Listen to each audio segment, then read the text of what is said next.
Hi folks, this is Gaz from Radiant Silver Labs with an update after a very long time. I did actually do an update on Christmas Eve I think, but some of the technology I was using at the time was in beta, so I couldn't release that video, and it still is. So I was waiting till I was out of beta with that to do another video, but it's been so long now and lots of things are changing. I thought I'll just release that video when the product comes out of beta, and in fact I'm probably not going to use it anyway, this thing, but I can't really mention what it is. As you can see, it's all very dark and weird. That is not a new style as such. That is Unity5 has a new lighting system called Enlighten, which is uses global illumination and physically based rendering and all of the cool stuff, but I can't actually get the light data to compute after many weeks of trying. So at the moment I've just turned it all off, so that's why it's so dark.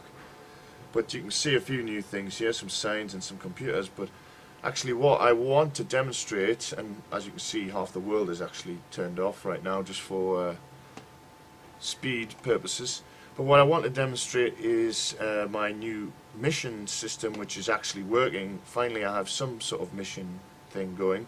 So if you go down into this bar here, you'll find this guy, Neckbreak, and at the moment there's a number of items on the table that he will ask you to get. There's this hat, there's a drink there, there's some crisps, and there's a palm top, and actually if you run up here there is some Tyne water and a turd.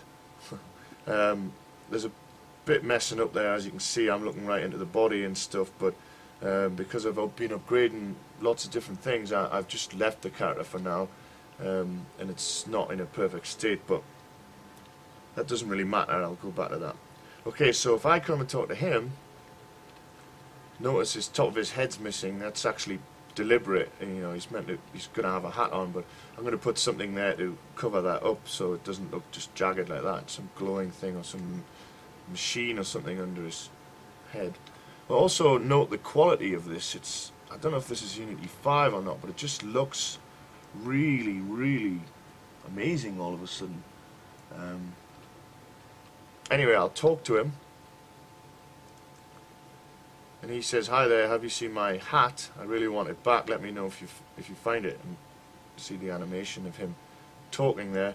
And in the bottom left, oh I missed it. In the bottom left it says, "Find Neckbreak's hat. Check the nerve jangler for deals." So that's an open mission now. When you ask him, he'll just keep saying that, and it'll remind you in the corner. And later on, you'll be able to go into here and into here. Now, it's sort of 3 bulletin boards for different purposes. It's really just a menu system. But the third one, the point of no return, will be your missions. At the moment, this is all up in the air, obviously, and you'll go to your secondary missions here, and there'll be a list where it says secondary missions board. There'll be a list of missions that are currently open. So the currently one open would be find Neckbreak's hat. So let's find his hat for him, which is just here. You found Neckbreak's hat, return it to him when you next see him. So you can go and give it to him. He says, "Wow, you found it, thanks." And then he puts it on. There it is. And you can ask him. I haven't got him to stop talking yet when you're not talking to him. It's a bit annoying. He should. After he's finished speaking, the dialogue window goes away. He should just go back to idling. I haven't fixed that yet.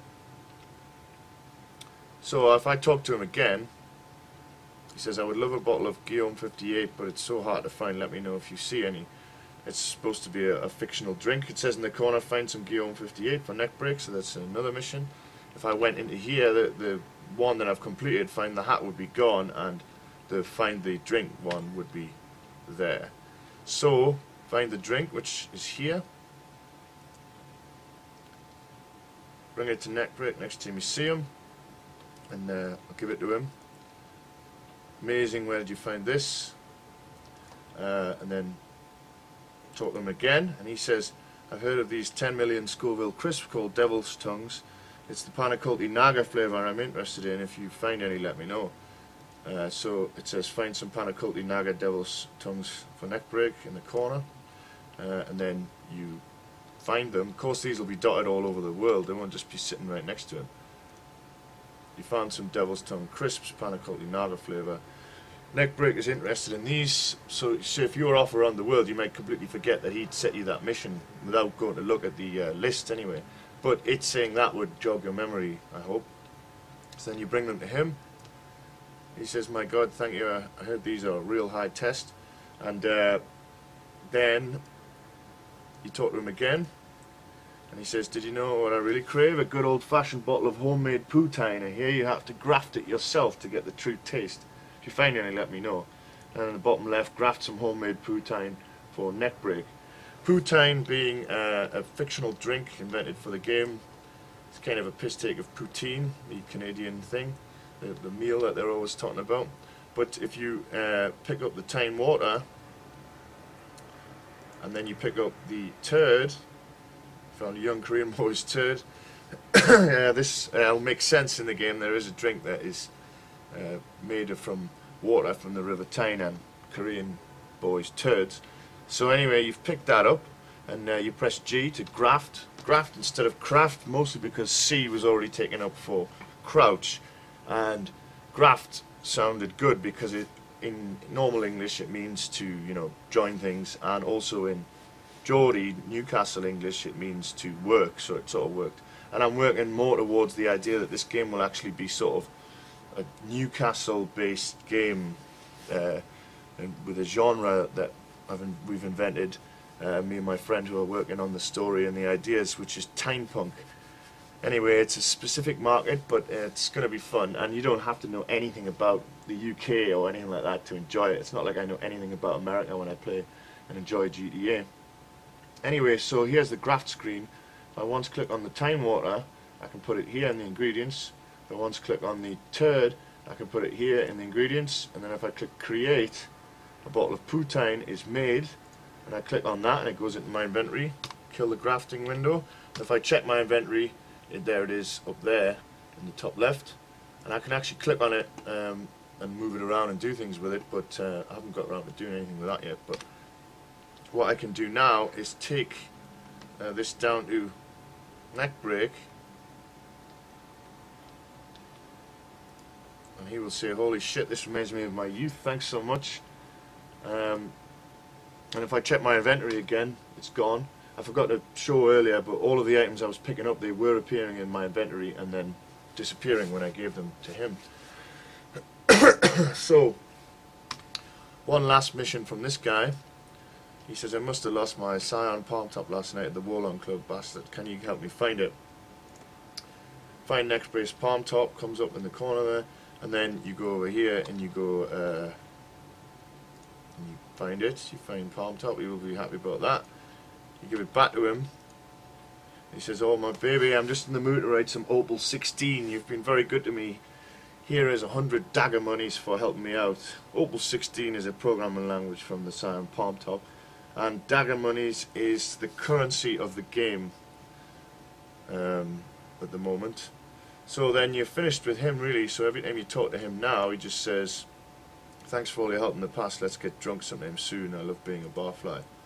And you can't do anything more with him, that's it. So you keep coming back to do that, and that's it. So maybe when you leave he'll walk off, or he'll just stay like that until the end of the first chunk of till the game is split into weeks, so at the end of the first week he will probably you know, just not be there the next week. Could have a pause screen or something between the weeks. And just a quick brief look at this. As I say, it's not lit up properly because of many issues, but things might have changed. I've got these machines here and graffiti, photographs of real graffiti from real life. That van should be spinning, and half the world is off, so there's not really much to show, and that is about it. Oh, I do have, let's see if it works, I do have another mission. I think maybe the whole place is turned off, so there's no point in trying it. Well, let's find out. If I press F12, it says there, oh yeah, this is working. Hey, we need to take a cake. Oh, I missed it. Basically it says we need to take a cake from Starfish Delirious, which is this place, but it's actually turned off, so you can't see the bar, but it is there. Then you get the cake, and there's a little timer in there. It says, nice one, get this over to the pyroclastic. You take it over. In fact, I think I've already showed this, but whoa, no, that wasn't good. Failed that mission. Anyway, you take it over there, and that's the end of the mission. But because I've lost my powers, I can't fly or anything. I wonder, yeah, the mission's still going actually. So I can get over here with the cake and drop it off. Awesome job, here's your pay. So that is actually all custom written stuff. I'm not sure about that at the moment, but that will help out in the future with extra missions and stuff. Trying to build a stockpile of different missions I can use. Anyway, that is it for now. Thank you for watching. I think it's F9 to stop this. Goodbye.